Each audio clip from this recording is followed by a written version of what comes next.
का आगाज करते हैं। आज के लेक्चर में हम क्या सीखने जा रहे हैं। एक तो दो छोटे छोटे कंसेप्ट हैं और एक बड़ा कंसेप्ट है।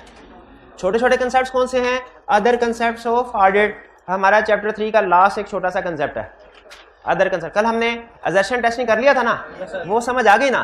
सच में समझ आ गई? तो आप यानी मुझे अगर मैं आपसे पूछूं कि इनकम स्टेटमेंट का कोई भी एरिया वेरीफाई करने के लिए कौन कौन सी असर्शन को टेस्ट करते हैं, आप बता देंगे? 6 की 6 असर्शन बता देंगे। और अगर मैं आपसे पूछूं बैलेंस शीट का कोई भी एरिया वेरीफाई करने के लिए कौन सी असर्शन टेस्ट करते हैं, आप बता देंगे? 6 की 6 बता देंगे। हाँ, लेकिन आप मिक्स करेंगे। आप क्लासेस ऑफ ट्रांजैक्शन में अकाउंट बैलेंस की लिखेंगे? नहीं, क्लासेस ऑफ ट्रांजैक्शन में आप लिखेंगे एग्जिस्टेंस, और अकाउंट बैलेंस में आप लिखेंगे अक्रंस? नहीं लिखेंगे, पक्की बात है। चलिए, असर्शन वाला कंसेप्ट हमारा क्लियर हो गया। उसके बाद एक छोटा सा कंसेप्ट है, कुछ अदर कंसेप्ट, छोटे मोटे 3 कंसेप्ट हैं, वो डिस्कस करेंगे। फिर एक चैप्टर 2 में आप कहते होते थे सर वो अदर एश्योरेंस सर्विसेज क्या थे, वो नहीं आपने बोला। अदर एश्योरेंस सर्विसेज वो नहीं बता देंगे आज, रिलेटेड सर्विसेज। और उसके बाद हम वो डॉक्यूमेंट पढ़ेंगे, आज वो डॉक्यूमेंट देखेंगे जो हमारे पूरे ऑडिट में सबसे अहम है। ऑडिट रिपोर्ट, 5वां और आखिरी एलिमेंट ऑडिट रिपोर्ट। लेकिन याद रखें, ऑडिट रिपोर्ट 2 तरह की है, एक है अनमोडिफाइड, शाबाश, एक है मोडिफाइड। हम अभी मोडिफाइड को हाथ नहीं लगाएंगे, हाथ जल जाएगा वरना हमारा। हम सिर्फ अनमोडिफाइड को पढ़ेंगे। अनमोडिफाइड को पढ़ के ना फिर रिपोर्ट वाला चैप्टर साइड में लगा देंगे, फिर उसके बाद दूसरे टॉपिक्स पढ़ेंगे। ठीक है, मोडिफाइड रिपोर्ट को भी हाथ नहीं लगाना, अनमोडिफाइड रिपोर्ट को पढ़ना है। उस मोडिफाइड रिपोर्ट, मोडिफिकेशन में वैसे 80% रिपोर्ट सेम रहती है, 20% चेंज होती है, लेकिन बहरहाल 80% भी अगर हम कवर कर लेना आज के दिन तो बहुत है।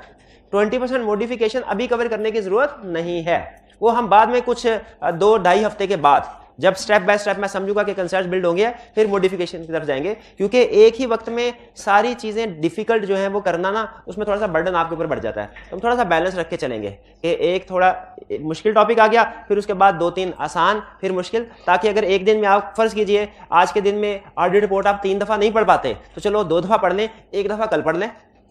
ठीक है, तो ताकि आप जो है उसमें जो अल्फाज इस्तेमाल हो रहे हैं उनके साथ फेमिलियर हो जाए। तो आज का हमारा जो मेन टॉपिक है वो क्या है? Audit report. और कौन सी रिपोर्ट? अनमोडिफाइड। ये जरूर ये ना आप बाद में कहें सर इस चैप्टर में तो और भी बहुत सी चीजें थी, आपने 2-3 चीजें पढ़ा के भाग गए हैं तो बाकी हमारे सिलेबस में नहीं है क्या? आपने ये ना पूछिएगा, क्यों नहीं? हमारे सिलेबस में है, अभी नहीं करनी, हमने कुछ अरसे के बाद करेंगे।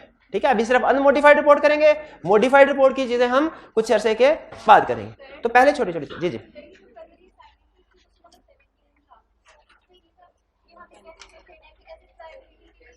हाँ, डायरेक्शनल टेस्टिंग था। डायरेक्शनल टेस्टिंग में directional testing, debit items are tested for overstatement, credit items are tested for understatement. ठीक है, अब आप पूछ रहे होंगे sir debit items are tested for overstatement, तो वो अंडर स्टेटमेंट भी तो हो सकती है, वो क्यों नहीं टेस्ट किया? Credit items are tested for understate, तो ओवर स्टेटेड भी तो हो सकते हैं, वो क्यों? यही पूछना चाहते हैं ना। एक लफ्ज में इसका जवाब दूं, double entry counting system.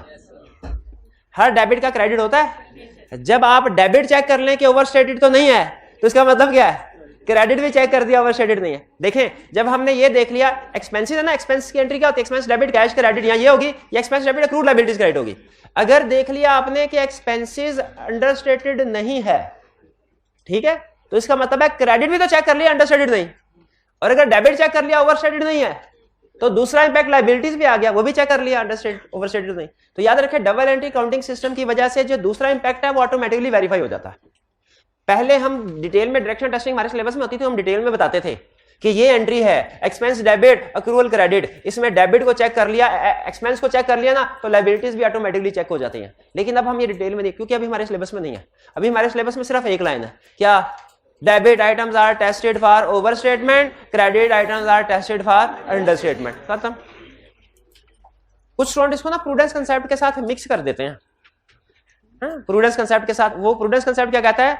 Assets and income should not be overstated. उसमें इनकम को ओवरस्टेटेड का लफ्ज बनाया उसने, लेकिन वो प्रूडेंस कंसेप्ट होता है। ये कौन सा? डायरेक्शनल टेस्टिंग है, दोनों में फर्क है। डायरेक्शनल टेस्टिंग का रूल क्या है? Debit items are tested for overstatement, यानी ओवर स्टेटेड ना होनी चाहिए। Credit items are tested for understatement, यानी अंडर स्टेटमेंट नहीं होनी चाहिए। ये याद रखना है आपने। क्लियर जी? और कोई क्वेश्चन? अभी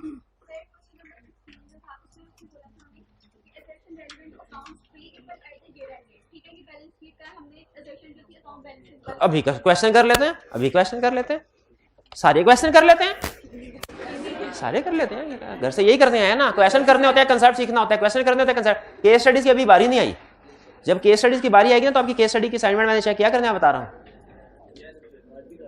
15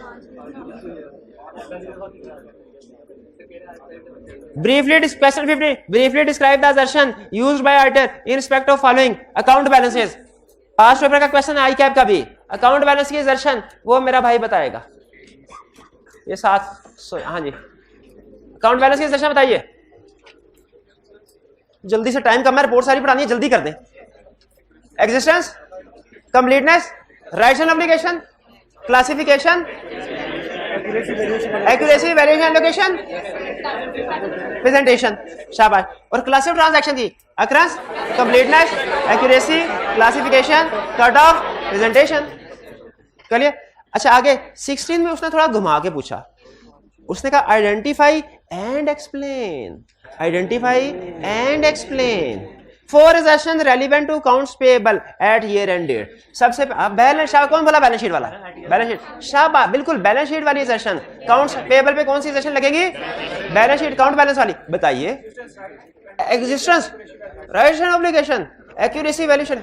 अच्छा एग्जिस्टेंस ये किया आपने आइडेंटिफाई, एक्सप्लेन करें। एक्सप्लेन क्यों नहीं होगा? क्यों नहीं होगा? एग्जिस्टेंस का मतलब क्या है? एग्जिस्टेंस में हम क्या देखते हैं कि जो एसेट रिकॉर्ड हुआ है वो एक्चुअली एग्जिस्ट कर, तो बोल लेना। चलो इंग्लिश नहीं रटा लगाया, कंसेप्ट तो है ना, वो तो बोल दे भाई। सर मेरा ये क्वेश्चन है कि इसमें उन्होंने बोला अकाउंट पेबल और जो पीछे एग्जामिनर कमेंट लिखा है ना उसमें उसने कहा है कि आइडेंटिफाई कर लिया था, लेकिन एक्सप्लेनेशन जब देनी थी ना तो उसके अंदर समझ गया। एग्जिस्टेंस, अगर आपसे कोई पूछे ना एग्जिस्टेंस की assertion का मतलब क्या है, एग्जिस्टेंस तो जनरल पूछा है ना, आप कहेंगे इसका मतलब ये है all assets and liabilities which have been recorded actually exist, या all recorded assets and liabilities actually exist. Existence का मतलब, और अगर कहे अकाउंट्स पेएबल की एग्जिस्टेंस का मतलब क्या है, फिर आप ये नहीं कहेंगे all assets, all recorded assets and liabilities actually exist, फिर ये नहीं कहेंगे, फिर स्पेसिफिक एग्जांपल दे दी ना, फिर हम भी अपना सेंटेंस स्पेसिफिक बोलेंगे all recorded accounts payable actually exist, फिर ये लिखेंगे, फिर ये लिखेंगे। ठीक है जी। अकाउंट्स पेएबल में दूसरी assertion बताइए, एक एग्जिस्टेंस उन्होंने बता दी। क्लासिफिकेशन, अच्छा मैं आपको जनरल बताता हूं, क्लासिफिकेशन का मतलब होता है कि assets, liabilities and equities have been properly classified in proper accounts. लेकिन अकाउंट्स पेएबल में कैसे एक्सप्लेन करेंगे इसको? All accounts pay, all assets liabilities नहीं, all accounts payable, all creditors have been recorded in proper accounts. भाई समझ आया कैसे एक्सप्लेन करना? बाकी कोई सी 4 assertions। अच्छा आप भी एक्सप्लेन करना चाहते हैं, बताइए कौन सी एक्सप्लेन करेंगे? बताएं जल्दी बताएं, टाइम कम है, आज काम जाना जी। लीगल ऑब्लिगेशन, लीगल ऑब्लिगेशन कोई assertion नहीं होती, राइट्स एंड लीगल ऑब्लिगेशन होती है।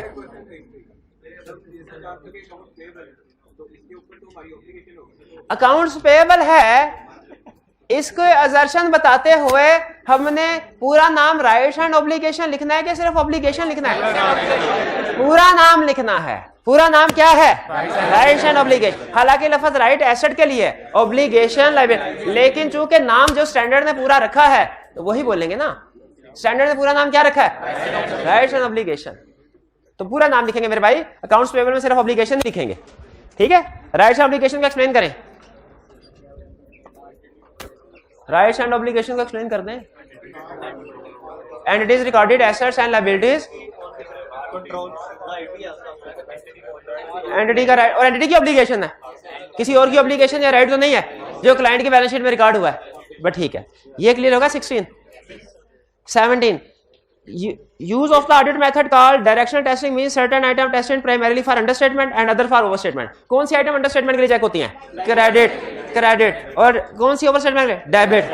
कह रहा है बताओ ये इनमें से अंडरस्टेटमेंट के लिए टेस्ट होंगे कि ओवरस्टेटमेंट? एसेट्स, यानी इसका मतलब ये हमें चेक करना है कि एसेट ओवरस्टेटेड तो नहीं है, liabilities understatement, income under, expenditure overstatement, ठीक है। इनकम अंडरस्टेटमेंट में तो फायदा क्या होगा? इनकम अंडर, हमने दोनों चेक करते हैं ना, इनकम की यहाँ पे अंडरस्टेटमेंट के लिए चेक करेंगे, लेकिन इसका चूंकि दूसरा इंपैक्ट एसेट में जा रहा होता है, जब कभी इनकम बढ़ेगी या तो कैश आएगा या डेटर्स आएंगे, तो इसका दूसरा इंपैक्ट डेटर्स में जा रहा होता है, तो वो फिर ऑटोमेटिकली चेक हो, ओवर स्टेटमेंट उधर से चेक हो जाती है।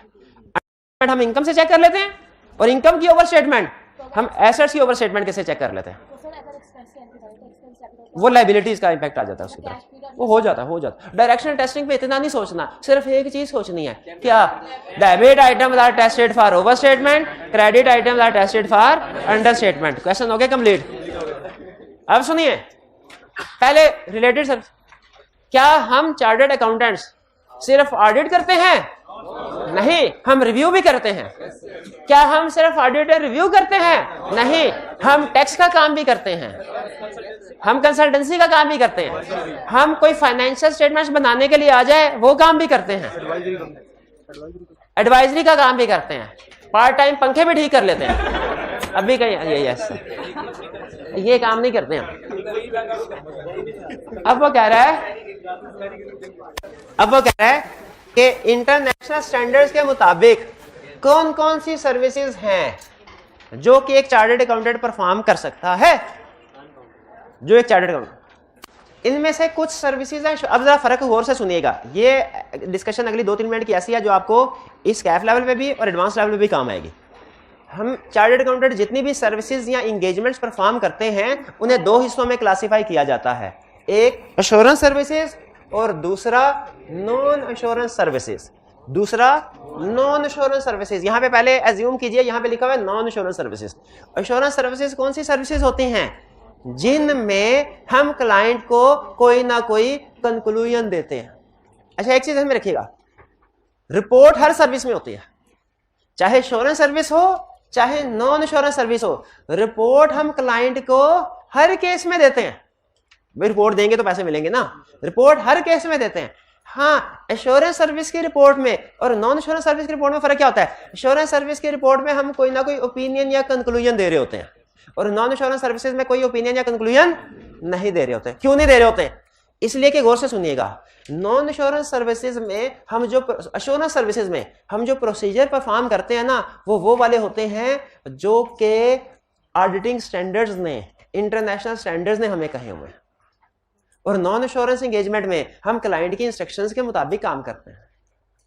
तो हम चार्टर्ड अकाउंटेंट्स कितनी तरह की एश्योरेंस सर्विस, कितनी तरह की सर्विसेज प्रोवाइड करते हैं क्लाइंट्स को? दो, एश्योरेंस सर्विसेज और नॉन एश्योरेंस सर्विसेज। दोनों में फर्क क्या है? एश्योरेंस सर्विसेज हम इंटरनेशनल स्टैंडर्ड्स के मुताबिक परफॉर्म करते हैं, उसमें जो प्रोसीजर्स होते हैं, और उसमें फिर हम रिपोर्ट में क्लाइंट को ओपिनियन या कंक्लूजन देते हैं जो कभी अनमोडिफाइड होता है और कभी मॉडिफाइड होता है। लेकिन नॉन एश्योरेंस सर्विसेज में क्लाइंट को कोई ओपिनियन या कंक्लूजन नहीं देते, और नॉन एश्योरेंस सर्विसेज में जो भी प्रोसीजर्स होते हैं वो क्लाइंट के कहने के मुताबिक हम काम करते हैं।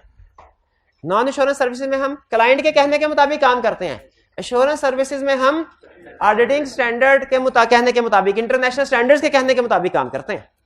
ये फर्क समझ आया?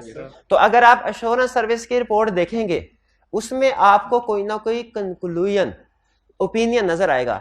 नॉन एश्योरेंस सर्विसेज की रिपोर्ट में आपको कोई ओपिनियन या कंक्लूजन नजर नहीं आएगा। ये बात समझ आ गई आपको? अच्छा, एश्योरेंस सर्विसेज जो हैं वो 2 बड़ी टाइप्स होती हैं, एक रीजनेबल और एक लिमिटेड एश्योरेंस। रीजनेबल की एग्जांपल क्या है? लिमिटेड एश्योरेंस की एग्जांपल रिव्यू। लेकिन कुछ और भी सर्विसेज हैं एश्योरेंस जिनमें रीजनेबल या लिमिटेड एश्योरेंस प्रोवाइड की जाती है, जैसे cash flow for cost. Cash flow for cost, हाँ जी, वो एक तरह से वो रिव्यू में आ जाती है, ठीक है। और कुछ और भी सर्विसेज है जो इस कैटेगरीज में आएगी। ये हमारे सिलेबस में नहीं है, ये अदर, ये सीफैब के सिलेबस में, हमारे सिलेबस में नहीं। ये खाना सिर्फ आपको इसलिए बताया कि जब सीफैब पे जाए ना तो आपको पता हो ये खाना यहाँ पे कुछ था, इधर कुछ भरना है। बाकी आप सिर्फ ऑडिट एंड रिव्यू के ऊपर है। ऑडिट और रिव्यू के अलावा हम जो भी काम करते हैं वो क्या होता है? ऑडिट, अदर, ठीक है। अच्छा, एश्योरेंस सर्विसेज के अलावा हम जो भी काम करेंगे वो क्या होगा? Non assurance services. Non assurance services में बहुत सी सर्विसेज आती हैं, लेकिन हम सिर्फ उन सर्विसेज की बात कर रहे हैं जो कि ऑडिट और रिव्यू से मिलती जुलती हैं, मिलती जुलती हैं। रिलेटेड सर्विसेज का मतलब है, रिलेटेड सर्विसेज का मतलब क्या है? रिलेटेड सर्विसेज का मतलब है ऐसी सर्विसेज, ऐसी एंगेजमेंट्स जो ना तो ऑडिट है ना रिव्यू है, लेकिन उनसे मिलती जुलती हैं। रिलेटेड का मतलब क्या है? जो ना ऑडिट है ना रिव्यू है, लेकिन उनसे मिलती जुलती है।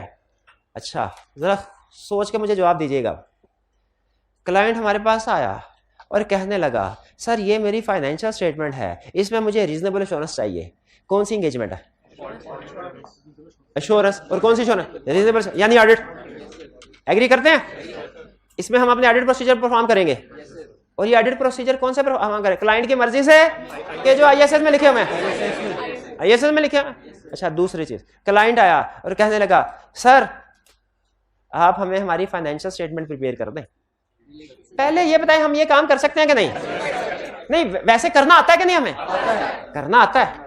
करना चाहें तो कर भी सकते हैं। हाँ, अगर ये काम करेंगे तो फिर ये नहीं करेंगे, दोनों में से कोई ये करेंगे, क्योंकि लेकिन कर सकते हैं।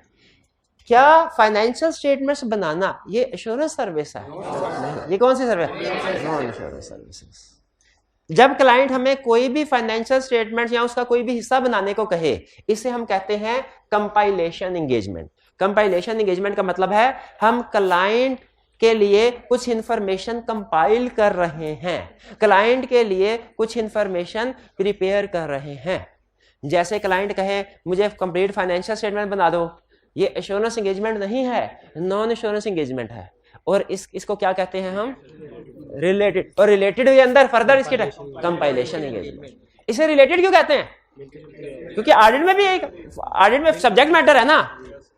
हाँ, फाइनेंशियल स्टेटमेंट्स का और ऑडिट प्रोसीजर का तो इंटीग्रेटेड है ना, एक दूसरे के साथ जुड़े हुए हैं, साथ है, इसीलिए इसे रिलेटेड सर्विसेज कहते हैं। अच्छा, आप जरा सोच के जवाब दीजिए। क्लाइंट आया, कहने लगा मेरी 100 ब्रांचेस हैं, आप जाइए ब्रांच नंबर 3 में, उसमें परचेजेस में गड़बड़ है, जाके परचेजेस को वेरीफाई करें। क्या ये ऑडिट एंगेजमेंट है? एश्योरेंस एंगेजमेंट नहीं है। शाबाश, क्यों नहीं है भला? हालांकि प्रोसीजर हम ऑडिट वाले परफॉर्म कर रहे होंगे, लेकिन ये क्लाइंट की फरमाइश के मुताबिक काम कर रहे हैं, जो क्लाइंट कर रहा है, अपनी मर्जी से नहीं कर रहे। ये एंगेजमेंट ऑडिटिंग स्टैंडर्ड्स के मुताबिक परफॉर्म नहीं होगी, ये क्लाइंट के कहने के मुताबिक परफॉर्म होगी। ठीक है, ये किसके मुताबिक परफॉर्म होगी? क्लाइंट के। इसको हम ऑडिट एंगेजमेंट नहीं करें, इसमें हम ओपिनियन इंक्लूड नहीं करेंगे। इसको क्या कहते हैं भला? Agreed upon procedures. Agreed upon procedure का मतलब क्या है कि फाइनेंशियल स्टेटमेंट्स को वेरीफाई तो कर रहे हैं, लेकिन इस पे वो प्रोसीजर परफॉर्म कर रहे हैं जो क्लाइंट और ऑडिटर आपस में एग्री कर चुके हैं। इसमें सबसे अहम लफ्ज है agreed. Agreed upon procedure. Report तो होगी, एग्रीड अपॉन प्रोसीजर की भी रिपोर्ट होगी, कंपाइलेशन की भी रिपोर्ट होगी, लेकिन ना इसमें कंक्लूजन होगा, कोई ओपिनियन होगा, ना इसमें कोई कंक्लूजन या ओपिनियन होगा, क्योंकि इसमें हम आईएसएस के मुताबिक नहीं, बल्कि ज्यादातर हम क्लाइंट के कहने के मुताबिक काम कर रहे होते हैं। ऑडिट में अगर क्लाइंट हमें कहे ना ये काम करो और ये ना करो, हम कहते हैं ऐसी की तैसी तुम्हारी, हमने यही काम करना है, तुम होते कौन हो हमें रोकने वाले?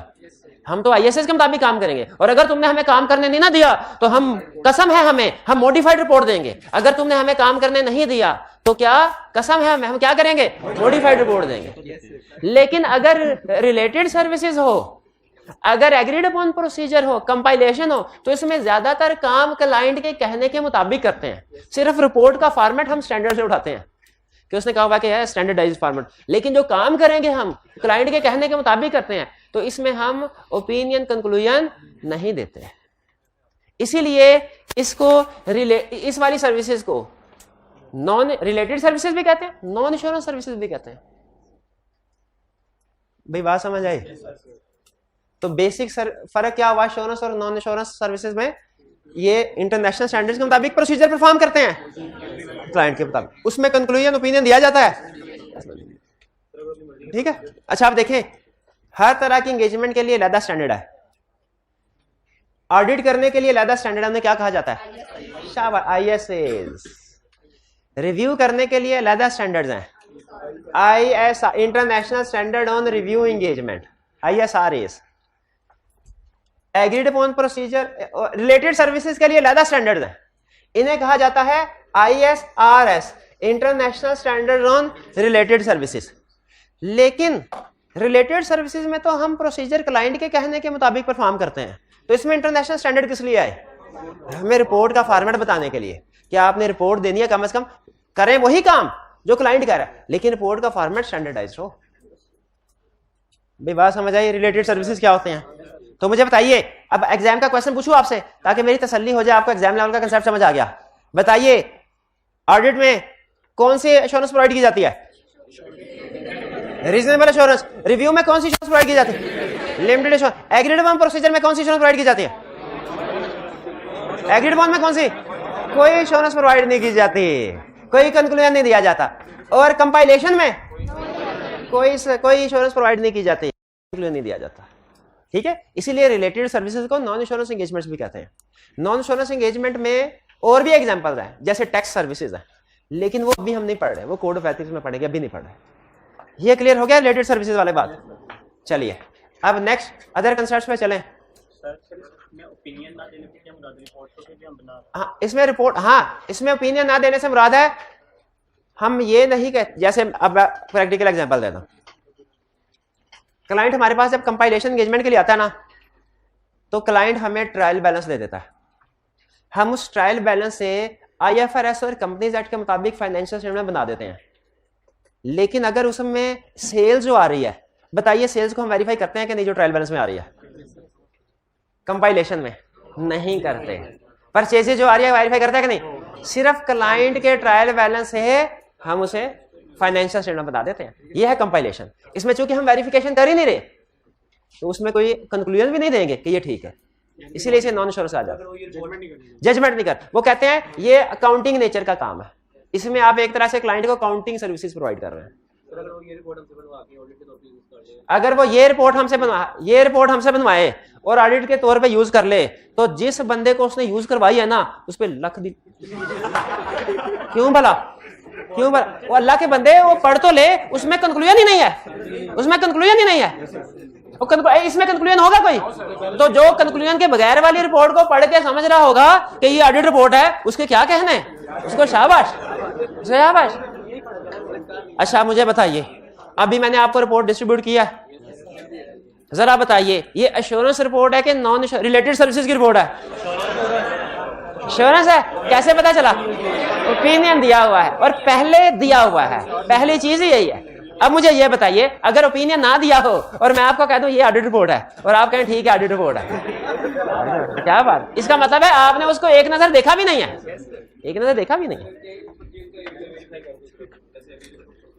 अच्छा स्टूडेंट ने पूछा, अच्छा अब आप बताएं, अगर क्लाइंट हमें ये कहता है ये रही फाइनेंशियल स्टेटमेंट, बनाने की जरूरत नहीं है, मैंने बनाई हुई है फाइनेंशियल स्टेटमेंट, लेकिन तुमने सारी फाइनेंशियल स्टेटमेंट वेरीफाई नहीं करनी, आप सिर्फ ये काम करें, मुझे परचेजेस का एरिया वेरीफाई कर दें। सिर्फ मुझे ये बताइए एश्योरेंस सर्विस है क्या रिलेटेड? और परचेजिंग में भी कहे कि सिर्फ ना 10,000 से ज्यादा वाली परचेजेस वेरीफाई करो, कम वाली ना करो, बताइए कौन सी? हाँ ये क्लाइंट के, इसमें काम हम ऑडिट नेचर का कर रहे हैं, लेकिन चूंकि क्लाइंट के कहने के मुताबिक कर रहे हैं, ISS के मुताबिक नहीं कर रहे, अपनी जजमेंट के मुताबिक नहीं कर, तो इसमें इसको क्या कहेंगे? Agreed upon procedure. Specific area, हाँ, क्या लिखते हैं? हमारे सिलेबस में नहीं है मेरे भाई, ये हमारे क्या, हम इसमें कंक्लूजन, इनका क्वेश्चन ये है, इसमें कंक्लूजन नहीं ना देते, इसमें भी कंक्लूजन नहीं ना देते, तो फिर क्या देते हैं? वो हमारे सिलेबस में नहीं है, इसलिए नहीं बता रहा। आगे चलते हैं, अदर कंसेप्ट्स। अगर कभी डाउट्स हो रिलायबिलिटी ऑफ एविडेंस पे, अगर कभी डाउट्स हो, कोई भी एविडेंस आपके सामने आया, आपको उसके ऊपर डाउट है, तो क्या करना चाहिए? एक बंदे ने कुछ और कहा, दूसरे बंदे ने कुछ और कहा, डाउट्स क्रिएट हो जाएगा क्या नहीं? क्या करेंगे? फर्दर प्रोसीजर परफॉर्म करके रिजॉल्व करेंगे। यही कह रहा है, यही इसमें कह रहा है। आपको किसी भी एविडेंस की लायबिलिटी पे डाउट हो जाए ना, तो आपने ये नहीं कहना ये मेरा शक है, छोड़ो उसको, शक नहीं करना चाहिए, ये नहीं कहना, बल्कि क्या करना है? फर्दर प्रोसीजर परफॉर्म करके शक दूर करना है, ठीक है। If information produced by entity is used by auditor, general rule है ये भी, ये तीनों जनरल रूल है असल में। क्या कभी ऐसा होता है कि क्लाइंट की बनाई हुई इंफॉर्मेशन को ऑडिटर यूज करे? क्या कभी ऐसा हो सकता है? जी ऑनलाइन वाले भाई बताए, क्या कभी ऐसे हो सकता है कि क्लाइंट की बनाई हुई इंफॉर्मेशन को ऑडिटर यूज करे? यस, हो सकता है। जैसे number of unit sold analytical procedure में काम आ सकते हैं ना, वो क्लाइंट हमें देता है। जैसे नंबर ऑफ एम्प्लॉइज, वो हमें क्लाइंट देता है। तो हमें ये चाहिए कि जैसे ही क्लाइंट इंफॉर्मेशन दे, आंखें बंद करके उसको यूज कर लें अपने प्रोसीजर, कि उसको चेक कर लें कि वो एक्यूरेट और कंप्लीट है कि नहीं है। चेक करना चाहिए। एम्प्लॉइज दिए, चेक कर लेना चाहिए कि कम ज्यादा तो नहीं है, बिल्कुल कर लेना चाहिए। जब कभी क्लाइंट की इंफॉर्मेशन यूज करेंगे, हम अपने ऑडिट प्रोसीजर परफॉर्म करने में क्लाइंट की इंफॉर्मेशन यूज करते हैं, लेकिन इंफॉर्मेशन यूज करने से पहले उसकी एक्यूरेसी और कंप्लीटनेस चेक कर लें। एक्यूरेसी और कंप्लीटनेस उसके चेक कर लें। मुझे याद आ गया, इंसान धोखे खा खा के सीखता है। हमारा क्लाइंट था, उसके पास जब लिस्टेड क्लाइंट होता है ना बड़ा, तो उसमें ना हमारी स्टार्ट में क्लाइंट के साथ ना डेट्स एग्री होती हैं। ये इन्फॉर्मेशन इस डेट को प्रोवाइड करेगा, ये इन्फॉर्मेशन इस डेट को प्रोवाइड करेगा, ये इन्फॉर्मेशन इस डेट पे प्रोवाइड करेगा। तो मेरे जिम्मे बैंक का एरिया था, तो बैंक रिकंसिलिएशन लिखा हुआ था, client will provide bank reconciliation statement on 5 अप्रैल। और सीनियर ने मुझे कहा था 5 अप्रैल को क्लाइंट को BRS देगा, तो मैं चेक करके ना 15 तारीख को देनी है, मुझे रिव्यू करवानी है। मैंने कहा ठीक है, 10 दिन बहुत है सर। 5 तारीख को मैं गया, क्लाइंट से कहा मैंने सर BRS, क्लाइंट ने कहा USB है, सॉफ्ट कॉपी में है सारा डाटा, USB है तो दे हमको। मैंने कहा ठीक है USB दे दिए, हमारे पास कंप्यूटर है। उसने USB में कॉपी किया, मैं लेकर आ गया, और क्लाइंट ने कहा ठहर जा सर, पहले मुझे रिसीविंग दे दीजिए, क्योंकि ऑफिशियली कमिटेड थी ना इन्फॉर्मेशन कि आपने मुझसे BRS वसूल कर ली है। मैंने कहा ये कौन सा मसला है, लाओ BRS वसूल तो कर लिया है, BRS साइन कर दिए। अपने रूम में आके जब BRS को ओपन देखा तो 3-4 बैंक अकाउंट्स थे, कोई भी टैली नहीं थी। एक दो टैली थी, जो 2-3 मेन थी ना, वो BRS टैली ही नहीं थी। मेरे 12 बज गए, मैं भागा क्लाइंट के पास गया। मैंने कहा सर आपकी BRS टैली ही नहीं है। उसने कहा सर देखें, जो हमारी कमिटमेंट उसमें ये लिखा हुआ है, हम आपको BRS प्रोवाइड करेंगे। BRS टैली होगी कि नहीं ये नहीं लिखा हुआ। अब आप जो BRS टैली करवाना चाहते हैं तो दोबारा से रेक्विजिशन दे। बाद में उसने BRS टैली कर दी, लेकिन असल में उससे टैली नहीं हो रही थी ना, तो उसने अपनी डेडलाइन मीट करनी थी, तो उसने अपनी डेडलाइन मेरे साथ उसने ये गेम खेल ली। इससे मैंने फिर ये सबक सीखा क्या, कि जब कभी क्लाइंट से इंफॉर्मेशन लेनी है ना, तो रिसीविंग से पहले उसकी एक्यूरेसी और कंप्लीटनेस चेक कर लेनी है। ये ना उसने 5 बैंक की BRS देनी हो, हमें 4 की दे दे और साइन 5 के करवा ले। ये सिखा रहा है स्टैंडर्ड कि इंफॉर्मेशन प्रोड्यूस, अगर कभी कोई भी इंफॉर्मेशन जो ऑडिटर यूज करने हैं एंटिटी से लेता है, तो यूज करने से पहले उसकी एक्यूरेसी और कंप्लीटनेस चेक कर ले। बल्कि ये हर जगह पे आप अपनी डेली लाइफ में भी इस रूल को अप्लाई कर सकते हैं। फिर if work of expert is used by auditor, क्या ऐसा कभी हो सकता है कि ऑडिट में किसी एक्सपर्ट की जरूरत पड़े?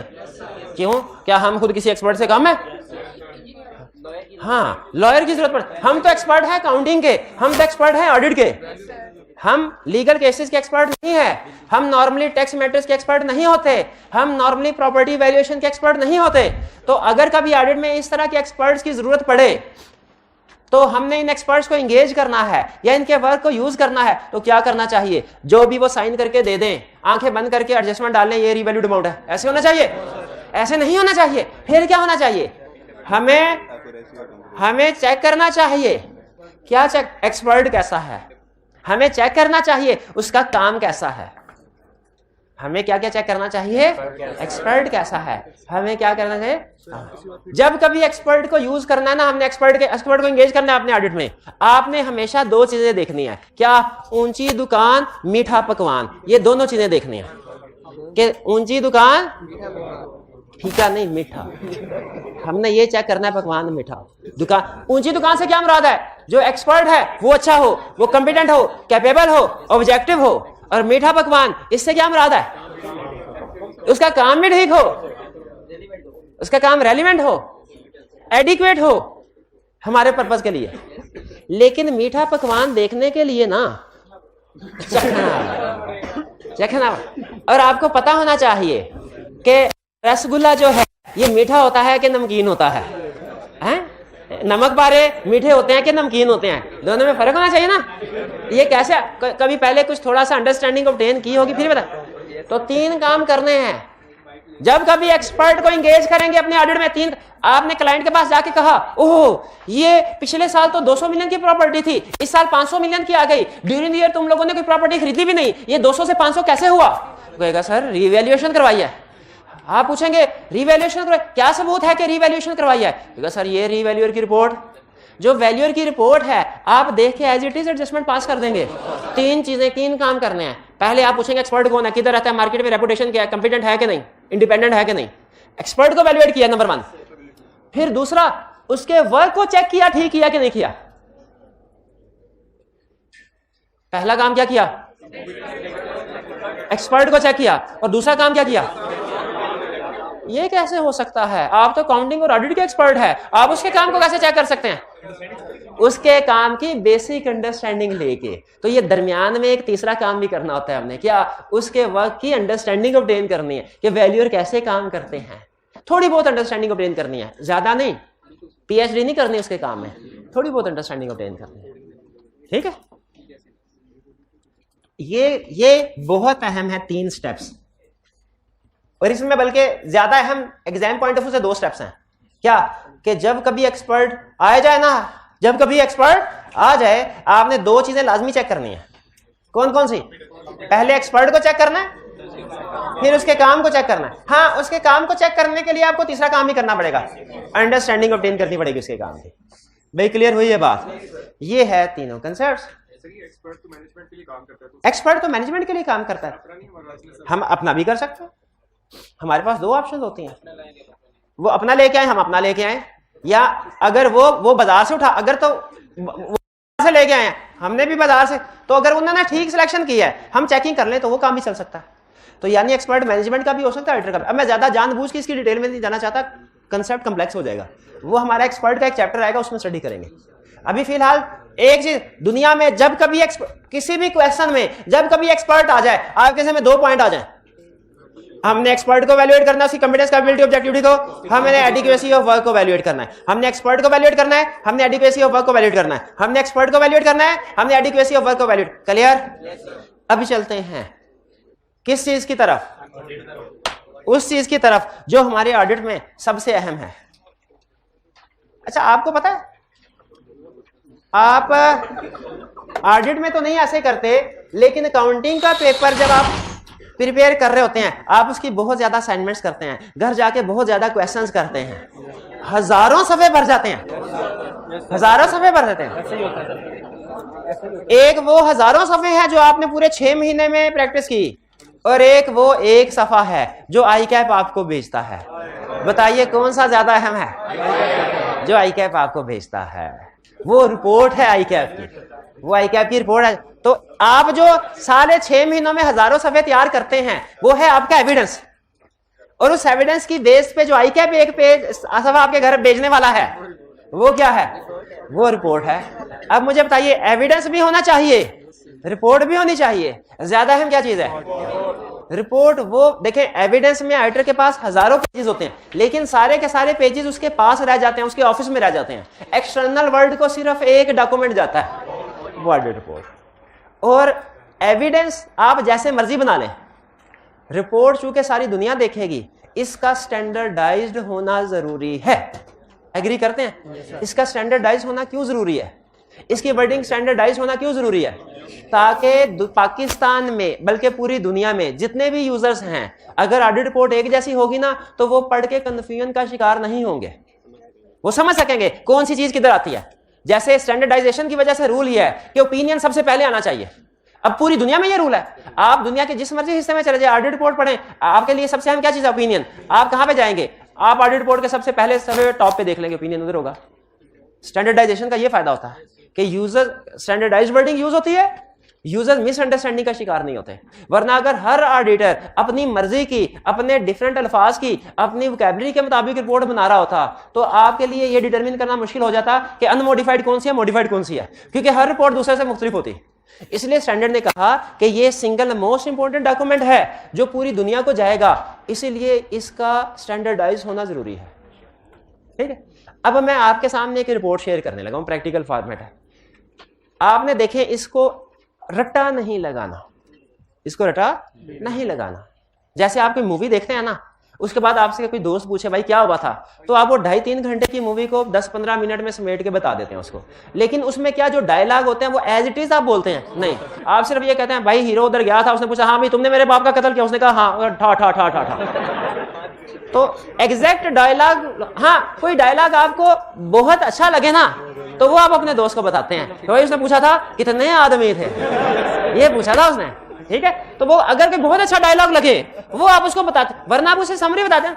उसी तरह इस ऑडिट रिकॉर्ड को पढ़ते हुए आपको ये पता होना चाहिए इसमें टोटल कितने सीन थे, हर सीन में क्या क्या उसने एक्शन किए पार्टी, ये पता होना। यानी इस पूरी ऑडिट रिपोर्ट में टोटल कितने सेक्शन है, कितने एलिमेंट हैं या कितने पैराग्राफ, ये पता होना चाहिए आपको कि 10 है, 12 है, 9 है, 8 है, और हर एलिमेंट में किस चीज की डिस्कशन हुई है ये पता होना चाहिए। एग्जैक्ट रट्टा नहीं लगाना, लेकिन पढ़ना पड़ेगा 3-4 दफा।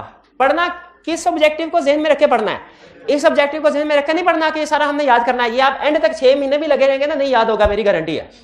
आपने इसको ज़बानी याद नहीं, लेकिन आपको इतना पता होना चाहिए कल को जब आप क्लास में आए ना और मैं आपसे पूछूं बताइए मैक्सिमम अश्योरेंस का लफ्ज रिपोर्ट में यूज हुआ था कि नहीं, तो आप बता सके।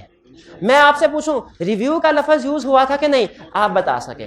मैं आपसे पूछूं ओपिनियन पहले आया था कि मैनेजमेंट रिस्पांसिबिलिटी पहले आई थी, आप बता सके। मैं आपसे पूछूं मैनेजमेंट रिस्पांसिबिलिटी में उसने सब्सिक्वेंट इवेंट वाली बात की थी कि नहीं, तो आप मुझे बता सके। मैं आपसे पूछूं मैनेजमेंट रिस्पांसिबिलिटी में गोइंग कंसर्न की बात की थी कि नहीं, आप बता सके। मैं आपसे पूछूं ऑडिट रिस्पांसिबिलिटी में लिमिटेड एश्योरेंस की बात की थी कि नहीं की थी, तो नहीं की थी, या बता सके, क्योंकि ऑडिट है, लिमिटेड एश्योरेंस की बात थोड़ी करेगा। रीजनेबल यानी बेसिक कंसेप्ट्स आप मुझे बता सके। रटा नहीं आपसे पूछूंगा, मैं ये नहीं कहूंगा हाँ भाई ऑडिट रिस्पांसिबिलिटी पैराग्राफ सुनाओ, ये कभी नहीं कहूंगा। लेकिन आपको ये कहूंगा ऑडिट रिस्पांसिबिलिटी में जो 2-3 चीजें डिस्कस हुई है ना, वो जरा मुझे बता दो क्या क्या थी, तो आप मुझे अपने माइंड मेमोरी पे जोर देके बता सकते। भाई समझ आ गया आपने इसको तैयार कैसे करना है। अब जरा देखते हैं इसकी शक्ल सूरत कैसी होती है, इसको गौर से देख लीजिए। सबसे पहले अच्छा ये ऑडिटर की तरफ से क्लाइंट हो जाएगा, क्लाइंट की तरफ से ऑडिटर को, तो देखिए लेटर हेड किसका है, ऑडिटर्स का, ठीक है, ये ऑडिट फर्म है। फिर इसके बाद उसने हेडिंग दी हुई है, ये पीडब्ल्यूसी international affiliation, independent auditors report. ये हेडिंग जरूरी होती है, किस लिए, ताकि कोई इसको डायरेक्टर रिपोर्ट ना समझ ले, चेयरमैन रिपोर्ट ना, क्योंकि ये रिपोर्ट ना क्लाइंट की फाइनेंशियल स्टेटमेंट के साथ एनुअल रिपोर्ट में लगती है। तो एनुअल रिपोर्ट में तो डायरेक्टर रिपोर्ट भी होती है, रिव्यू रिपोर्ट भी होती है, तो इसलिए टाइटल हमने पहले दे दिया। रिपोर्ट किसको रिपोर्ट दी जा रही है, मेंबर यानी शेयर होल्डर्स, और किस कंपनी के, कोलगेट पामोलिव पाकिस्तान लिमिटेड, ठीक है। फिर उसने हेडिंग दी है report on the audit of financial. अच्छा मुझे बताइए पाकिस्तान में ऑडिटर ने फाइनेंशियल स्टेटमेंट्स पे ओपिनियन देना होता है कि इंटरनल कंट्रोल पे भी देना था। इंटरनेशनली कुछ कंट्रीज ने ये कहा हुआ है कि ऑडिटर इंटरनल कंट्रोल पे भी ओपिनियन दे, यूएसए में रिक्वायरमेंट है, उसे कहते हैं इंटीग्रेटेड ऑडिट। उसमें तो उसमें वो फिर क्या करते हैं भला, रिपोर्ट के 2 हिस्से बनाते हैं, एक को क्या कहते हैं report on audit of financial statement, और जो नीचे वाला हिस्सा होगा उसे रिपोर्ट ऑन ऑडिट ऑफ। लेकिन पाकिस्तान में रिक्वायर्ड नहीं है, पाकिस्तान में रिक्वायर्ड नहीं है, पाकिस्तान में नहीं होता ये, इसलिए पाकिस्तान में जब कभी आईके पूछेगा आपने कहना इंटरनल कंट्रोल पे ओपिनियन नहीं देते, no no no no no no. लेकिन अगर ये हेडिंग क्यों दी उसने, हालांकि ऊपर इंडिपेंडेंट ऑडिटर्स रिपोर्ट लिख दी थी, फिर रिपोर्ट ऑन ऑडिट फाइनेंशियल में हेडिंग क्यों दी, इसलिए कि सम टाइम फाइनेंशियल स्टेटमेंट्स के अलावा किसी और चीज के ऊपर भी ओपिनियन देना पड़ सकता है। अगर फाइनेंशियल स्टेटमेंट्स के अलावा किसी और मैटर्स के ऊपर जो लॉ ने रिक्वायर किए हैं ओपिनियन देना हो, तो फिर रिपोर्ट के 2 हिस्से हो जाएंगे ना। एक हिस्सा कौन सा होगा, report on audit of financial statement, और दूसरा हिस्सा कौन सा होगा, report on other regulatory requirement. और आपको एक मजे की बात बताऊं, पाकिस्तान में एससीसीपी ने, आईएसएस ने नहीं कहा, एससीसीपी ने ऑडिटर्स को कहा है कि आपने जब फाइनेंशियल स्टेटमेंट्स पे रिपोर्ट देनी है ना, तो उसमें फाइनेंशियल स्टेटमेंट के साथ साथ ये हमारे 4 मैटर्स हैं, इन पे भी रिपोर्ट दीजिए। ये असल में ना ये 4 काम असल में एससीसीपी की जिम्मेदारी थी, उसने चेक करने थे कंपनीज के, लेकिन एससीसीपी कहने लगा मैं हर कंपनी के पास क्यों जाऊं, तुम जा तो रहे हो ऑडिटर को कहा, तो मेरे भी यहाँ पे तुम चेक कर देना। पैसे कोई नहीं देते, पैसे कोई नहीं देते। Report on audit of financial, भाई ये क्लियर हो गया, तो ये मेन है। अब देखिए इसके बाद क्या है, ओपिनियन। इसके बाद क्या है, सेक्शन कौन सा आया, ओपिनियन। इसमें ओपिनियन, इसमें क्या लिखा होगा आपके ख्याल में, इसमें डायरेक्ट लिखा होगा कि फाइनेंशियल में ठीक है कि उनमें गड़बड़ है, ये तो लिखा होगा। पहले तमहीद बांधी जाएगी, ये किसने बांधी है तमहीद, शाबाश, किसने, शाबाश। तमहीद का मतलब क्या है? पहले बताया जाएगा हमने क्या किया, हमने ऑडिट किया, हमने किसका ऑडिट किया, इस कंपनी का ऑडिट किया, हमने किस साल का ऑडिट किया, इस साल का ऑडिट किया, हमने किस किस चीज का ऑडिट किया, हमने बैलेंस शीट, इनकम स्टेटमेंट वगैरह इन चीजों का ऑडिट किया। यह है तमहीद। पहले बताया जाएगा ना क्या किया, किस कंपनी का किया, कब किया, किन किन चीजों पे किया, ये सारी चीजें बताई जाएगी। क्यों किया नहीं, कैसे किया, हाँ ये एविडेंस की बेस पे। अच्छा, और फिर उसके बाद अगर आप नोट करें तो ओपिनियन ये सेकंड वाले पैराग्राफ में आ रहा है। In our opinion and to the best of our information and इसमें देखिए, इसमें ना फॉर्मल लैंग्वेज बहुत ज्यादा इस्तेमाल हुई है। फॉर्मल लैंग्वेज बहुत ज्यादा, आपने फॉर्मेलिटीज की तरफ नहीं जाना, आपने पिक करना है भाई कहानी क्या बता रहा है। जैसे ये देखें, in our opinion and to the best of our information and according to explanation given to us the statement of financial position, statement of profit loss and comprehensive income, statement of changing equity, statement of cash flow together with notes, forming part thereof with forming part confirm with counting and reporting standard as applicable in Pakistan. I give the information required by Companies Act in the manner so required and respectively give a true and fair view of ABC companies का इस साल का ये चीज है। सारी formality है, आपके लिए सिर्फ इतना समझना जरूरी है क्या कि वो बता रहा है कि फाइनेंशियल स्टेटमेंट्स गिव। जरा इस पैराग्राफ को पढ़ के मुझे बताइए, इसमें अनमोडिफाइड ओपिनियन है कि मोडिफाइड? इसमें यह कह रहा है कि फाइनेंशियल स्टेटमेंट ठीक है कि किसी गड़बड़ का इजहार कर, कैसे पता चला ठीक है? True and fair.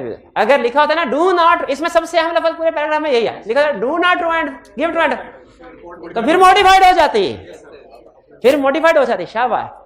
तो ओपिनियन पैराग्राफ में कल मैं आपसे पूछूंगा ओपिनियन पैराग्राफ में क्या दिया जाता है, आप कहेंगे ओपिनियन, मैं एक लगाऊंगा आपको। ओपिनियन तो ये दिया जाता है ना, ओपिनियन से पहले तमहीद भी बांधी जाती है, ये भी बताना है आपने, ठीक है। आइडेंटिफाइंग इंफॉर्मेशन दी जाती है कि आइडेंटिफाई हो कंपनी है, किस साल का ऑडिट है, किस चीज का ऑडिट है। भी फर्क समझ आ रहा है? पूरे ऑडिट में सबसे अहम डॉक्यूमेंट कौन सी है? Audit report. ऑडिट रिपोर्ट में सबसे अहम पैराग्राफ कौन सा है? ओपिनियन बता दिया। अच्छा, जज जब फैसला देता है ये कहता है इसको फांसी पे लटका दो, तमाम सबूत और गवाहों के बयान, ये कहता है इसको बरी किया जाता है, इसको ऐसे करता है। हम आप नोट करें, हम यहां पे फैसला सुना रहे हैं, ये तो बता ही नहीं रहे ये फैसला किस बेस पे था।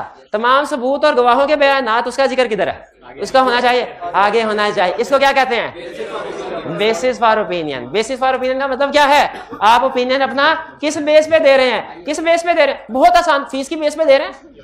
क्लाइंट ने हमें ज्यादा फीस दी थी इसलिए अनमोडिफाइड ओपिनियन दे रहे हैं, ये लिखना चाहिए? ये नहीं लिखना चाहिए, बल्कि क्या लिखना चाहिए? भाई हमने ऑडिट किया है, हमने आईएसएस के मुताबिक ऑडिट किया है, हम खप गए, मर गए आईएसए की रिक्वायरमेंट पूरी करते करते, हम मर गए कोड ऑफ एथिक्स की रिक्वायरमेंट पूरी करते करते, मर गए हम सफिशिएंट एप्रोप्रिएट ऑडिट एविडेंस इकट्ठा करते करते। उसकी बेस पे ओपिनियन दिया है, उसकी बेस पे ओपिनियन, किसकी बेस पे ओपिनियन दिया है? आईएसएस की बेस पे, कोड ऑफ एथिक्स की बेस पे sufficient appropriate audit evidence obtain किया है। ठीक है, तकरीबन यही बात नहीं कर रहा। We conducted our audit in basis for opinion. Basis for opinion का मतलब क्या है ये समझना, किस बेस पे ओपिनियन दे रहे हैं। वी कंडक्टेड, हमने आईएसएस के मुताबिक ऑडिट किया है, आईएसएस के मुताबिक। और हमने क्या किया है, हमारी रिस्पॉन्सिबिलिटी जो थी वो हमने, जो आईएसएस के मुताबिक, वो हमने एक और सेक्शन में लिख दी है, वो पढ़नी है तो उधर पढ़ लो।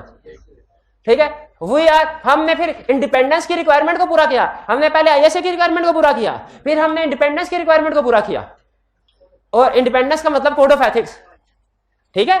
और फिर हमने ऑडिट एविडेंस इकट्ठा किया, ऑडिट एविडेंस इकट्ठा किया जो कि सफिशिएंट एप्रोप्रिएट है, जो कि सफिशिएंट एप्रोप्रिएट है। अब मैं कल आपसे पूछूंगा क्या उसने बेसिस फॉर ओपिनियन में international standard on review engagement का जिक्र किया था? तो आप कहेंगे नहीं किया था। मैं पूछूंगा कोड ऑफ एथिक्स का जिक्र किया था? फिर मैं आपसे पूछूंगा, अब जरा गौर से सुनिएगा, मैं आपसे पूछूंगा क्या बेसिस फॉर ओपिनियन में उसने अपनी रिस्पॉन्सिबिलिटीज, ऑडिटर की रिस्पॉन्सिबिलिटीज मेंशन की थी? मेंशन नहीं की, रेफर किए हैं। मेंशन नहीं की, घूम गए ना, मेंशन नहीं की, रेफर की। ये इसका बड़ा अहम मतलब है, ये आगे चल के जब वो कहेगा ना काम आएगा बाद में। मेंशन, रेफर किए हैं, मेंशन नहीं की, क्या रिस्पॉन्सिबिलिटी? ठीक हो गया। अच्छा मुझे ये बताएं, अगर ऊपर अनमोडिफाइड ओपिनियन था कि मॉडिफाइड? अनमोडिफाइड। अगर मॉडिफाइड होता तो उसका मतलब है कोई ना कोई गड़बड़ होती। जब कभी हम मॉडिफाइड ओपिनियन रिपोर्ट में मॉडिफाई करते हैं कोई ना कोई गड़बड़ होती है। मॉडिफाइड ओपिनियन की कोई बेस होगी, वो कोई ना कोई गड़बड़ होगी, उसको हम कहते हैं मिस स्टेटमेंट या स्कोप लिमिटेशन। मिस स्टेटमेंट का मतलब क्या है? मुझे याद है मैं दूसरी क्लास में पढ़ता था, वो हमारा सरकारी स्कूल होता था टाट वाला, तो उसमें एक सरकारी वो जो ऑफिस बॉय टाइप के होते हैं ना बंदे, वो था बंदा, उसकी जिम्मेदारी थी वॉशरूम वगैरह साफ करना। मजाल है महीने में एक दफा भी साफ करता हो, सरकारी जॉब थे। एक दफा जो हेडमास्टर था उन्होंने चीख खचाई की, तो उसे पता क्या पूछा, उसने कहा सर मैंने किया क्या है? सर मैंने, और बात ठीक, उसने तो कुछ भी नहीं किया था, उसकी खिंचाई इसीलिए तो हो रही थी, उसने कुछ नहीं किया। ये भाई जब मैं असाइनमेंट दूं, ये केस स्टडी करके और टोटली गलत हो, ये मटेरियलिटी 20% ऑफ प्रॉफिट ले रहे, इनकी मैं खिंचाई करूं, इनको समझ आ जाएगी खिंचाई क्यों की। इन भाईजान से पूछो ये सर मैंने की नहीं, इनकी मुझे खिंचाई करनी चाहिए कि नहीं? और ये पूछे मैंने किया क्या? इसीलिए तो खिंचाई किया है, कुछ नहीं किया। तो याद रखे, जब मैनेजमेंट डेप्रिसिएशन गलत रिकॉर्ड करे, जब इन्वेंट्री को एनआरवी पे शो ना करे, तब तो मिस स्टेटमेंट है, हमें रिपोर्ट मॉडिफाई करनी चाहिए। और जब मैनेजमेंट हमें इंफॉर्मेशन ही ना दे जो हमें चाहिए, जब हम चीजें को चेक ही ना कर सकें, तब भी हमें रिपोर्ट मॉडिफाइड देनी चाहिए कि नहीं? और अगर हम मॉडिफाइड रिपोर्ट दें और मैनेजमेंट कहे सर हमने किया क्या है, पूरे ऑडिट में मैनेजमेंट ने आने की इंफॉर्मेशन हमें नहीं दी, एक इंफॉर्मेशन भी नहीं दी हमें चेक करने के लिए। हम चेक ही नहीं कर सकते फाइनेंशियल में ठीक है कि गलत है, हमें कौन सी रिपोर्ट अनमॉडिफाइड देनी चाहिए? हम मॉडिफाइड और मैनेजमेंट के सर हमने किया क्या है, हमने तो कुछ नहीं किया इसीलिए तो मॉडिफाइड। तो इसका मतलब है कुछ ना करना, ऑडिटर को कुछ इंफॉर्मेशन ना देना, इससे भी रिपोर्ट मॉडिफाई हो सकती है। रिपोर्ट इस चीज की वजह से भी मॉडिफाइड हो सकती है कि पेरोल गलत रिकॉर्ड की हुई है, मिस स्टेटमेंट है पेरोल में। रिपोर्ट इस वजह से भी मॉडिफाइड हो सकती है कि हमें ऑडिटर को क्लाइंट की ने एम्प्लॉइज की लिस्ट नहीं दी, एम्प्लॉइज के अपॉइंटमेंट लेटर नहीं दिखाए, इस वजह से भी रिपोर्ट मॉडिफाई होनी चाहिए ना। तो इसका मतलब है रिपोर्ट मॉडिफाई होने की दो रीजन है। पहली रीजन मैनेजमेंट ने काम किया लेकिन गलत था, और दूसरी रीजन मैनेजमेंट ने काम किया ही नहीं जो उसे करना चाहिए था। पहली रीजन को कहते हैं मिस स्टेटमेंट और दूसरी रीजन को क्या कहते हैं? Scope limited. पहली रीजन को क्या कहते हैं? Miss statement. दूसरी रीजन को क्या कहते हैं? So, इसका मतलब है अगर मिस स्टेटमेंट हो हमें रिपोर्ट मॉडिफाई करनी चाहिए, ओपिनियन मॉडिफाई करना चाहिए। स्कोप लिमिटेशन हो फिर भी मॉडिफाइड करना चाहिए। मुझे एक बात बताइए, अगर ओपिनियन मिस स्टेटमेंट या स्कोप लिमिटेशन की वजह से ऊपर मॉडिफाइड है, हमें रीजन डिटेल बतानी चाहिए उसकी, वो कहां बताएंगे भला? बेसिस फॉर ओपिनियन में। लेकिन आपको इस रिपोर्ट की बेसिस फॉर ओपिनियन में कोई रीजन नजर नहीं आ रही होगी, क्यों भला? कुछ नहीं। क्लियर हो गया भाई? क्लियर हो गया ये बात? अच्छा मुझे ये बताइए, आप कर रहे हैं सीए, अच्छा मुझे ये बताइए, आप कर रहे हैं सीए और आपका कजन कर रहा है बीए, और उसका भी रिजल्ट आया, आपका भी रिजल्ट आया, वो भी पास और आप भी पास, और आपके घर वाले कहे दोनों ही एक बराबर मेहनती हैं, आपको आग लगेगी कि नहीं? आप कहेंगे नहीं, मुझे उसके साथ ना मिला है, मुझे इसके साथ ना। इसीलिए मुझे बताए, जब कभी आप घर वालों को बताएं आप सीए में पास हो गए हैं, आपको सिर्फ ये बताना चाहिए पास हो गए हैं, कि आपको ये भी बताना चाहिए उसके लिए आपने कितनी मेहनत की है, ताकि सीए के पास में और बीए के पास में फर्क हो सके। आपको बताना चाहिए मैं हर रोज ऑडिट की केस स्टडी की प्रैक्टिस करता था, मैंने कभी छुट्टी नहीं की, क्लास में सवाल पूछता था, वीकली टेस्ट अटेम्प्ट करता था, मैंने सारे कंसेप्ट याद किए, हर रोज 2 घंटे पढ़ता था। ये सारी बताएं, रिपोर्टिंग में मैंने सारे स्टैंडर्ड्स किए, पढ़े, उनकी 5 पेपर की प्रैक्टिस की। इतने मुश्किल क्वेश्चन थे उसकी, तो इंग्लिश पढ़ते पढ़ते आम स्टूडेंट को, बीए के स्टूडेंट को 20 मिनट लग जाए, जो हमने 25 मिनट में पूरा क्वेश्चन सॉल्व भी करना होता था। ये सारी बातें बतानी चाहिए कि नहीं? बिल्कुल बतानी चाहिए। तो उसी तरह मुझे बताइए, ऑडिटर को सिर्फ इतना कह देना चाहिए, इतना कह देना चाहिए कि financial statements true and fair view present करती हैं ओपिनियन में, और फिर ये कह देना चाहिए कि मैंने एविडेंस ऑब्टेन किया है, कि इस एविडेंस ऑब्टेन करने में जो उसने बड़ी बड़ी मेहनत की वो भी बतानी चाहिए। लेकिन याद कीजिएगा, अगर आप डे 1 से घर वालों को बताना शुरू हो गए ना, पहले दिन मैंने ये किया था, दूसरे दिन मैंने ये किया था, तीसरे दिन ये किया था, तो आप कितने दिन, 180 दिन होते हैं 6 महीना में, 180 दिन पहुंचते पहुंचते 2 दिन निकल जाएंगे ऐसे ही। आपके घर वाले कहेंगे जाओ भाई हमारा टाइम जाया ना करो। तो आपको क्या करना चाहिए? आपको जो अहम आपने प्रोसीजर वो लिखना चाहिए। तो फिर मुझे बताइए, आपने ओपिनियन दे दिया, बेसिस ऑफ ओपिनियन में बता दिया, एविडेंस लिया मैंने, उसके बाद जिक्र करना चाहिए कि नहीं कि ऑडिट के दौरान में बड़े बड़े मसले मसाइल क्या हुए। आप घर वालों को बताएं, मैं ज्यादा नहीं बताऊंगा, मैं सिर्फ इतना बताऊंगा, जिस दिन ईद थी ना मैं उस दिन भी बैठ के पढ़ रहा था, इसी से तो ये बताना चाहिए कि नहीं, ये बताना चाहिए ना। हाँ, जब रात को सारे सो रहे होते थे, मैं 2-3 बजे तक उठ के पढ़ता था। आप कहते हो मेरी किस्मत अच्छी थी इसलिए पास हो गया, ये मैं रातों को जाके पढ़ता होता था इसलिए पास। ये बड़ी बड़ी बातें बतानी चाहिए। उसी तरह ऑडिटर को भी चाहिए, अपने सारे प्रोसीजर ना बताए रिपोर्ट में, अपने यूजर बोर हो जाएंगे, सारे प्रोसीजर ना बताए, लेकिन जो बड़े बड़े मसले मसाइल आए हैं उसका जिक्र कर दे। उनको क्या कहते हैं? की ऑडिट मैटर्स। बड़े बड़े मसले मसाइल को क्या कहते हैं? की ऑडिट मैटर्स। अब नीचे उसने की ऑडिट मैटर्स अगले सफे पे बताए होंगे। पहला की ऑडिट मैटर ये था, याद करने की जरूरत नहीं, सिर्फ रीड कर लीजिएगा।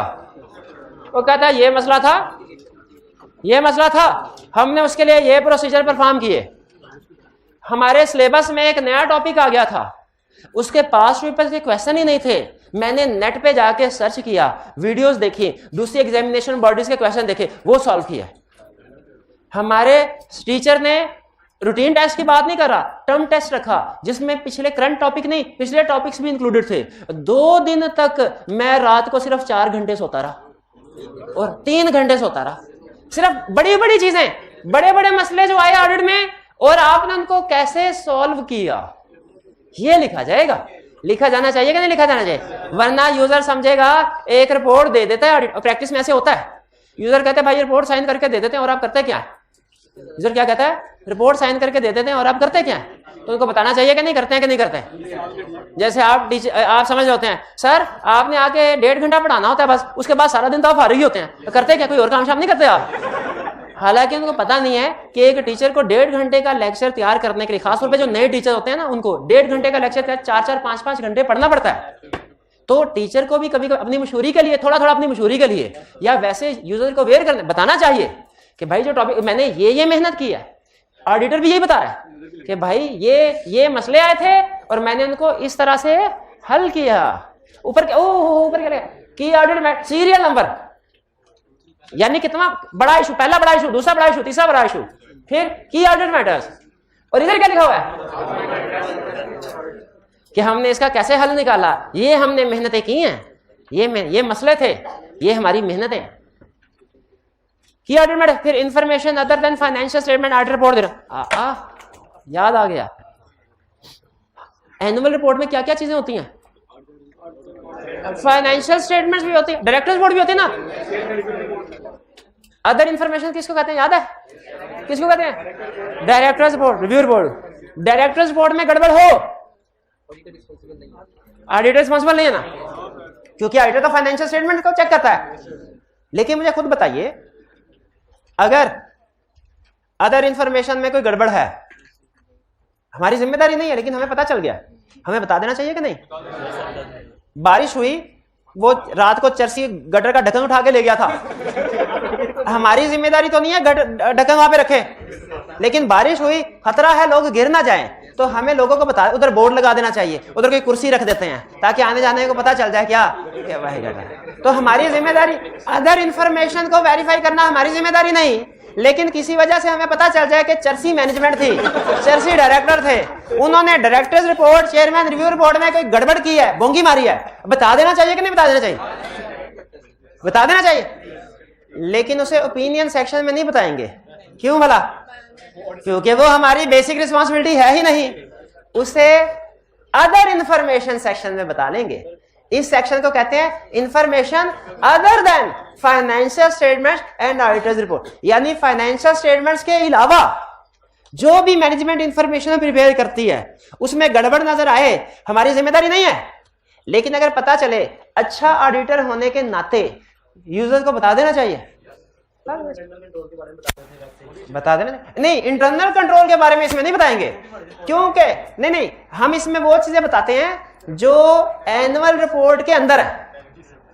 एनुअल रिपोर्ट, अदर इंफॉर्मेशन की डेफिनेशन क्या थी भला?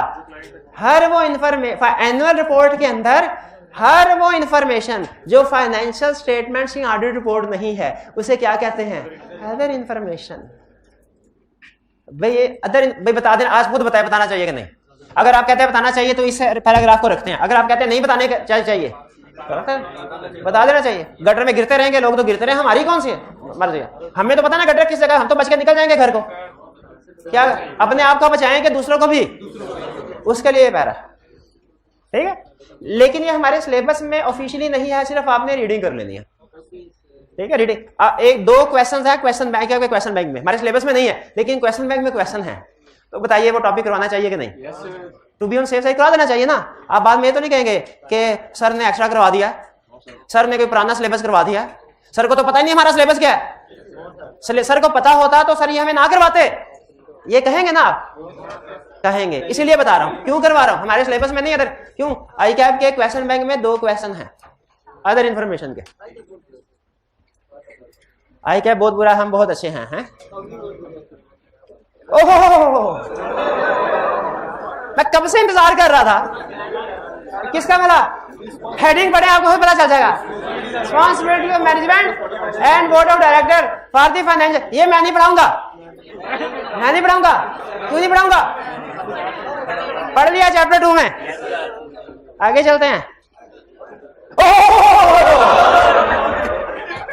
ये क्या हो गया? रिस्पांसिबिलिटी फॉर द डायरेक्टर, मैं नहीं पढ़ाऊंगा, मैं नहीं पढ़ाऊंगा। क्यों नहीं पढ़ाऊंगा? कहां पढ़ा है? चैप्टर 2 में। शाबाश शाबाश शाबाश। ओहो, लेकिन चैप्टर 2 में इतना बड़े रिस्पांसिबिलिटीज तो नहीं पढ़े थे। अच्छा जरा मुझे फिर सोच के बताइए, सिर्फ एक सवाल का जवाब, उसके बाद 1-2 चीजें और फिर लेक्चर खत्म। एक सवाल, ऑडिटर की रिस्पांसिबिलिटी हमने चैप्टर 2 में पढ़ी थी, इसमें तो इतनी बड़ी नहीं थी जितनी ये है। क्या रीजन हो सकती है? 2 में से एक रीजन होगी, आपने बताना है। पहली रीजन ये होगी कि ऑडिटर की रिस्पांसिबिलिटी में कुछ और चीजें भी थी जो हमने नहीं पढ़े। दूसरी रीजन, ऑडिटर की रिस्पांसिबिलिटी है बेसिकली वही, यहां पे सिर्फ उसको उसने एक्सप्लेन किया है, यानी वहां पे सिर्फ फाइनेंशियल स्टेटमेंट की बात कर, यहाँ पे फाइनेंशियल स्टेटमेंट को खोल कर जिक्र कर रहा होगा, उसमें एस्टिमेट्स भी होते हैं, उसमें अकाउंटिंग पॉलिसीज भी होती हैं। भाई है तो सारा फाइनेंशियल स्टेटमेंट ही ना। अगर हमें कहे ऑडिटर ने अकाउंटिंग पॉलिसी को चेक करना है, अगर कहे एस्टिमेट्स को चेक करना है, तो हम कहेंगे वो फाइनेंशियल स्टेटमेंट के अंदर ही आ जाते हैं। उसी को एलैबोरेट कर रहा है, report on other legal and regulatory requirement. है कोई क्लास में माइकल आज जो बता सके ये क्या चीज है?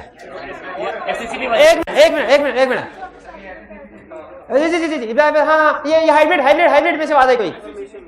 SCCP ने जो कहा है, अच्छा बताइए इसमें इंटरनल कंट्रोल होगा कि नहीं होगा? SCCP ने कहा ना कि फाइनेंशियल स्टेटमेंट्स के अलावा कुछ और चीजों के ऊपर भी ओपिनियन दो। SCCP ने कहा, तो वो कौन सी चीजें हैं? ये प्रॉपर बुक्स ऑफ, आपने कंपनी नाम में पढ़ा हुआ बुक्स ऑफ अकाउंट्स? कौन कौन से बुक्स ऑफ अकाउंट्स मेंटेन करनी होती है? Cash book, assets, liabilities, cost counting record. शाबाश दो। तो हमने देखना है वो बुक्स ऑफ अकाउंट्स, हालांकि लॉ में लिखा हुआ है, लेकिन SCCP ने हमारी जिम्मेदारी लगा दी, मैं नहीं चेक करूंगा, तुम चेक करो। तो ये वो एडिशनल रिस्पांसिबिलिटीज है, ये वो क्या है? एडिशनल रिस्पांसिबिलिटीज है, ठीक है। याद नहीं करना, ये आपकी ऑडिट की जिंदगी की आखिरी मोस्ट टेक्निकल डॉक्यूमेंट है जो आप आज पढ़ेंगे और कल पढ़ेंगे। आपकी पूरी ऑडिट लाइफ की आखिरी मोस्ट टेक्निकल डॉक्यूमेंट है, जिसको ये समझ आ गई ना, यानी इस रिपोर्ट के अंदर जिसको एक एक लफ्ज समझ आ गया, उसे पूरा ऑडिट समझ आ जाएगा। जिम्मेदारी के साथ बात कह रहा हूं, बड़ी बात है, लेकिन जिम्मेदारी के साथ कह रहा हूं। क्या कह रहा हूं?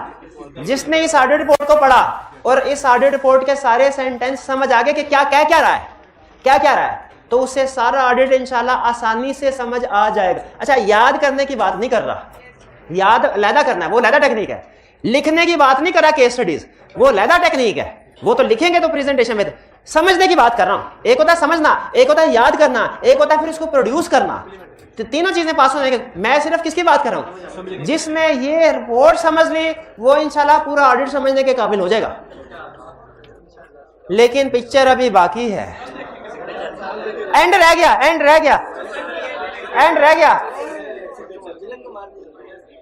एंगेजमेंट, विलन को मार, हाँ विलन का नाम, हीरो का नाम क्या है? ये खुर्शीद हसन। ये क्या है? साइन। साइन नहीं, ये अच्छा गौर से सुने अब, ये साइन खुर्शीद हसन ने किए हैं, लेकिन खुर्शीद हसन के नहीं है।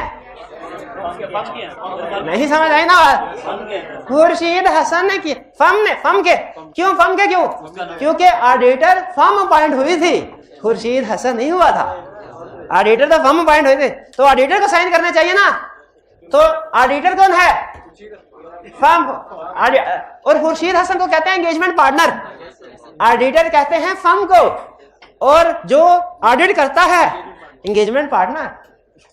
कराची यानी इसने खुर्शीद हसन ने साइन कब किए? 27 जुलाई। और वह खुर्शीद हसन 27 जुलाई को कहां बैठा हुआ था?